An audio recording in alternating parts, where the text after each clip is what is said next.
how's it going, everybody? I hope you guys had a wonderful Christmas with your families, and you guys got all the great gifts that you could have wanted. I just got back. Well, I didn't just get back. I should rephrase that. A couple nights ago, I went and saw Avatar, Fire and Ash. I almost said Way of Water. I went and saw Avatar, Fire and Ash. And so I want to talk about the film today. I want to give you guys my thoughts and opinions on it. And this is going to be, as always, a pretty non-spoiler, spoiler-free discussion. And it's not going to be like super long or super crazy. I don't want to sit here and talk. This is another one, another James Cameron epic or experience. This is something that you want to plan an evening out for. The person I went with, we ended up going at like 8:15 at night, and we got out of that theater at like 11 something, like 11:30. Like we were home by like midnight. So definitely something I recommend trying to find an earlier showing for, most definitely. But so what did I think of this film? Do I recommend you guys go out and see this in theaters? No, I don't. I don't think you should go out and see this in theaters. Just for the fact of what's in the film is very similar to what we've gotten in previous films. There's more action and stuff, but a lot of that action is a lot of the same action, if that makes any sense. A lot of, we get a lot more of that grand, like, CGI, once again, flawless CGI, best in the business, in my opinion, and I think a lot of people would agree with that, but, the whale hunting, they did the whale hunting in the last one, and here, again, we're spending 20 minutes whale hunting, and I'm like, I don't necessarily, it's cool, like the effects look cool, but I'm not really interested in that per se. Like, I know what the world of Pandora is like. I've seen the first two films a couple times. I've played the video game myself. Like, I'm more here for the story, and to me, the story was very lacking because it's a lot of the same. It is a lot of the same. It's just like the first one is the best by far. The second and third one are definitely the two that feel the most samey to me, because once again, we're following this group of kids, Jake's group of kids, for a good majority of this film, and I'm just not really interested in this group of kids as much as I am Jake and the characters in the first one. And I had completely forgot. There are certain characters that have been killed off from that I really enjoyed in the first one that just aren't here. And so, because they were killed off in the previous one. And so I just, I don't know. I'm not really sure how to feel about this film, because I enjoyed like the first half of it, but then it's like it starts to drag, like, if that makes sense, because you start to get into those repetitive bits.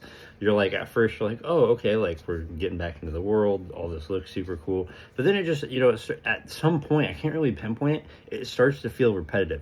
Also, the Fire Tribe, like the entire marketing thing behind this movie, they're there, but they're not like a huge plot point, like, if that makes any sense. And that's what I mean, like, this film feels very samey. Like, I thought that the Fire Lady and the Fire Tribe were going to be the villains of the story.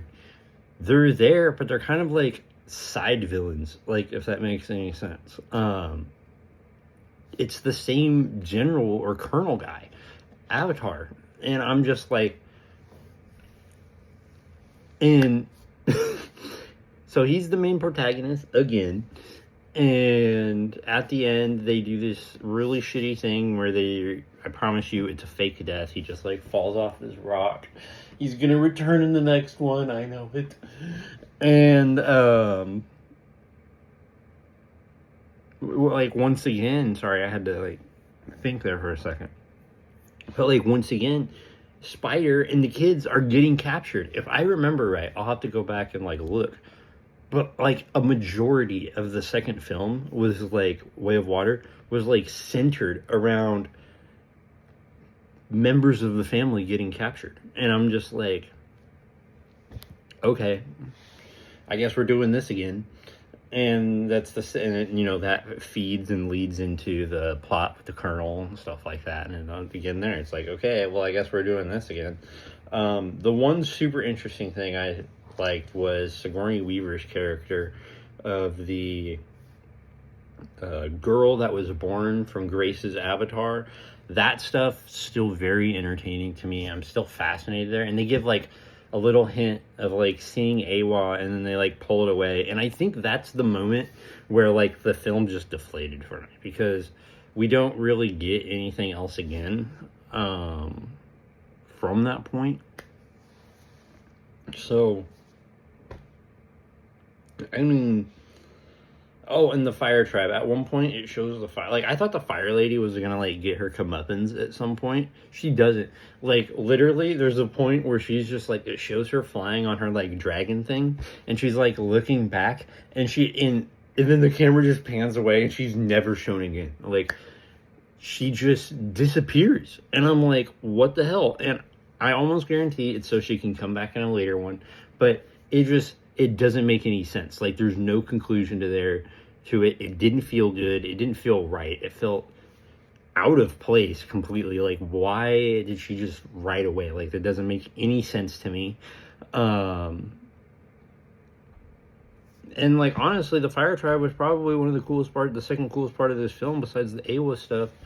And they didn't really play much of a part in this. So honestly, I'm gonna go with like a 5 out of 10. I think this is the most average Avatar movie we've had, and it's unfortunate. I think you should stay. And now, granted, if you're like one of those people that just like needs to see the visuals, then I guess go and see it. But I think you could wait, honestly. So yeah, that's gonna be my review for Avatar: Fire and Ash. Definitely wait on this one. It's a 5 out of 10. Pretty average. The visuals are great, but again, that's what's holding this film up. The story really isn't there. It's a lot of the same. So, yeah, I can't give it anything higher, guys. Like, I want to, because they're cool. Like, they look awesome, but like, I just can't. So, I hope you guys enjoyed this one. I hope you guys had a Merry Christmas, and stay tuned. I'm gonna post a teaser trailer for the Avengers teaser trailer that's come out recently, so look forward to that here probably sometime tonight or tomorrow early morning. So have a good rest of your guys' day, and I'll catch you in the next one. Peace out, everybody.